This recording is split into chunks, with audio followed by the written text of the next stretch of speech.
Hello everyone, स्वागत है आप सभी लोगों का जीके क्लासेस में।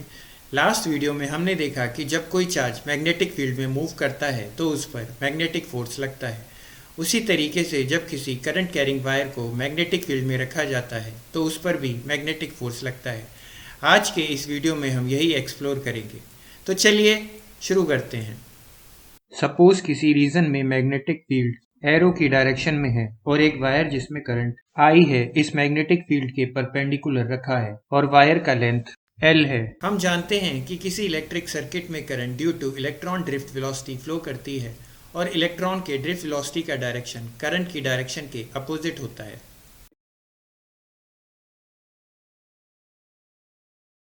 तो ड्रिफ्ट वेलोसिटी के टर्म में करंट को I is equal to NeAVD लिख सकते हैं, जहां N numbers of electron per unit volume, E charge on electron, A area of cross section of pipe और VD ड्रिफ्ट वेलोसिटी है। इसलिए हर एक इलेक्ट्रॉन जो एवरेज फोर्स फील करेगा उसका value F is equal to minus E vector V D cross vector B. अब suppose हम conductor का स्मॉल लेंथ dl लेते हैं तो इस एलिमेंट के अंदर नंबर्स ऑफ इलेक्ट्रॉन्स NaDl होंगे और इस एलिमेंट पर लगने वाला force Df NaDl minus E vector V D cross vector B होगा। अब क्योंकि वायर में करंट अलोंग द लेंथ है तो Df will be equal to minus NeAVD vector DL cross vector B लिख सकते हैं, जो हमको फर्दर सॉल्व करने पर DF is equal to IDL cross vector B देगा। अब क्योंकि वायर का टोटल लेंथ L है तो force on the straight wire I vector L cross vector B होगा। ये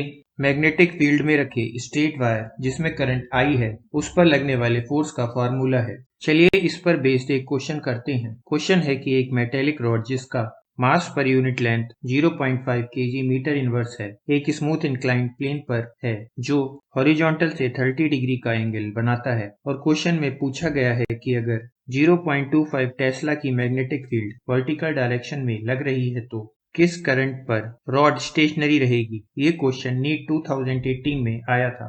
चलिए इस क्वेश्चन को शुरू करते हैं। सपोज एक रॉड एक इंक्लाइंड प्लेन पर रखी है और मैग्नेटिक फील्ड अपवर्ड डायरेक्शन में है। रॉड पर लगने वाला मैग्नेटिक फोर्स F होगा तो इक्विलिब्रियम कंडीशन में mg sin theta is equal to F cos theta होगा। अभी हमने देखा कि यूनिफॉर्म मैग्नेटिक फील्ड में I करंट कैरिंग करने वाली L लेंथ की रॉड पर लगने वाला फोर्स ILB होगा। यहाँ अननोन I का वैल्यू निकालना है। इसके लिए F के वैल्यू को 1 में रखने पर mg sin theta is equal to ILB cos theta आता है। इस इक्वेशन को सॉल्व करने पर I is equal to mg over LB tan theta आता है। इस इक्वेशन को हम m by L into G over B into tan theta भी लिख सकते हैं। इस इक्वेशन में अननोन के वैल्यूज रखने पर I is equal to 0.5 into 9.8 divide by 0.25 into tan 30 आता है, जो हमको सॉल्व करने पर I का वैल्यू 11.32 एम्पियर देता है। इसलिए इस क्वेश्चन का सही आंसर